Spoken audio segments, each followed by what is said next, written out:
Before I get into the video for today, I just wanted to give an update on the new Bright Bigfoot. So I let my kids run it one time, and I will say the battery did last a lot longer on the second charge and did do a lot better in the grass. So maybe the first run that I did on my previous video, the battery just wasn't charged enough, but the truck did roll over and the body panel completely snapped. You can see this post here broke completely off, a headlight fell out, and the engine came out of its holder designed to make it rock, and then a piece snapped here. So I might have been wrong about the battery, but the overall build quality was not that great, so I'm still a strong do not recommend for this toy. For today's video, I'm going to review this Rockforce 1/10 scale off-road vehicle. I've never heard of Rockforce before, but it's definitely not a new Bright or any of the other products out there, so it's definitely, I would consider it an off-brand. I did check the front end.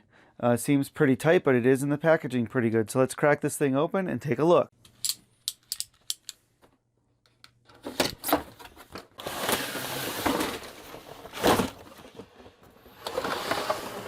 So right out of the box, you got the crawler, and then you have the separate packaging for the remote control. Let's take a look at that. Inside the box, you got the remote control, charging cable, screwdriver, and some instructions. Remote control is definitely toy grade. It feels like the throttle and steering are all or nothing. There is no proportional, so I can just tell it feels very much like a switch, either full force on or full force off. To open up the crawler, just like everything else these days, it's held in with all of these straps.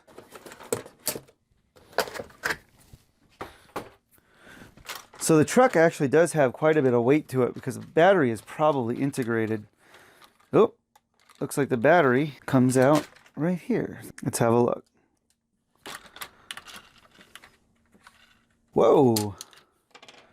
That's a serious battery. It's a 7.4 volt. Can't tell, it is a Lion. Can't tell how many milliamp. It's a 500 milliamp battery. I have a very similar battery in my G.I. Joe 6x6. So even with the battery out of it, this does have quite a bit of weight to it. I'd say it probably weighs a good 3, maybe 4 pounds, maybe even more. The plastic does feel quite solid. I know you can probably hear a lot of jiggling. There are some like loose parts here, but that allows the whole thing to flex. There really is a lot of travel. They're toy grade, but there's coilover shocks, so there's definitely going to be a lot of articulation when we get this thing out on the rocks. It is 4-wheel drive. It does have a motor here up front and a motor in the back. Definitely sounds like the servo is all or nothing. Comes with a functional spare tire. The tires themselves are not all that supple. Definitely hear some air moving out of it. But with this heft, with the weight that this has, this could probably do pretty well. No LEDs in the front or anything like that. So looks like all the power just goes strictly to the motors. All right, so one of the big problems that I see with this truck already, now that the battery's charged, is that when you turn it, it's hard over. The servo makes that sound, which is nasty, but then has a very hard time going back to center. See, that's a left-hand turn. Well, right hand, I guess. Very hard time coming back to center. So that will definitely affect runtime. That will definitely affect performance. All right, slide test. Let's go.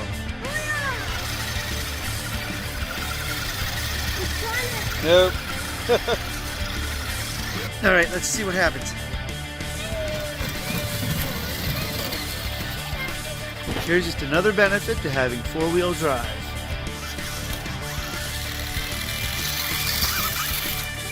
It actually made it up over the pumpkin.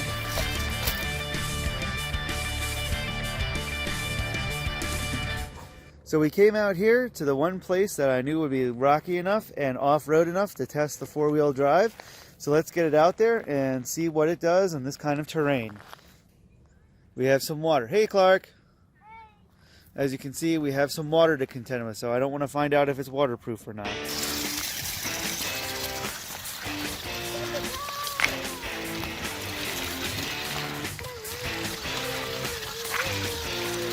Turn right. There we go. Yeah.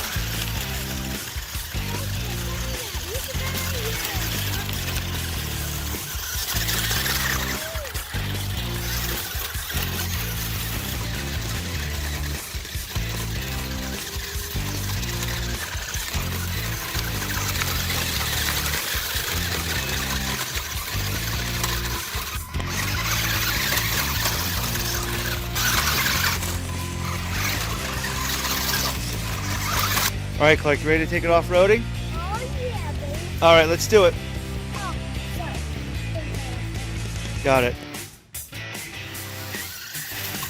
Oop, well, Whoa! make sure to steer, buddy.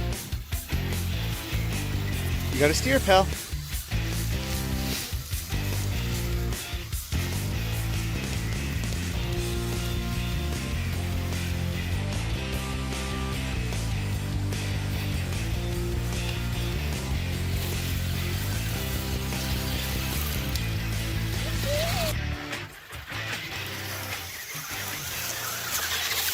All right, guys, so we're fresh off of the trail. So as you saw, we had it on some river rocks, and we took it out on a trail. And I have a couple thoughts. So the first thing first is the suspension and the power of the battery to the four-wheel drive was definitely more than enough to get it through grass, get it through rubble, get it up some hills, getting it over obstacles. It was fantastic as an off-road vehicle. I think this is very much worth the money for an off-road vehicle. In terms of a climber, not so much, because as you might have seen there, tires are too stiff and there's not enough give for any real grip. And my other big complaint is the steering is sluggish and imprecise. With the steering being all or nothing and a slow return to center, it gets very hard to navigate rocky terrain in terms of climbing. Again, the same with the throttle, constantly going forward, constantly going backward at full force. You don't have any finesse when it comes to controlling the vehicle. So in terms of being out in open country and just letting it go hog wild, yeah, it's great because the suspension really lets it take a beating. There's just that shortcoming. So I think for $60, just to bash it around outside, it's awesome. In terms of wanting to rock climb, which is kind of why I bought this, it doesn't really do the job. It is durable. I'll get to this here in a minute, but it is durable in terms of taking a beating, because as you saw in the video, like it was constantly bouncing up and down over those rocks. So some of those rocks were like this tall. It had no problem going over it, but having variable speed would have been much better in performance in terms of being able to handle it and control it. This just happened. It was not from normal use, I will say that. I let my kids play with it, and for whatever reason, I wasn't home. I was out running an errand when it happened, but from the reports I got, it was airborne and landed hard, and it snapped the axle. So in terms of normal use, this can, in spite of it all being plastic, this really can take some punishment, but that extracurricular punishment, definitely it will not stand up. I don't know if there's any spare parts for this. It snapped the axle all the way here in this wheel hub, so I don't really know if there's a way to fix that. So I guess this thing's pretty much just grounded, so to speak. But we had a great time messing around with it, and I had a great time showing it to you guys. So that's pretty much it. I would definitely recommend this vehicle. I just wouldn't recommend throwing it. So that's it for today. Well, that one awesome.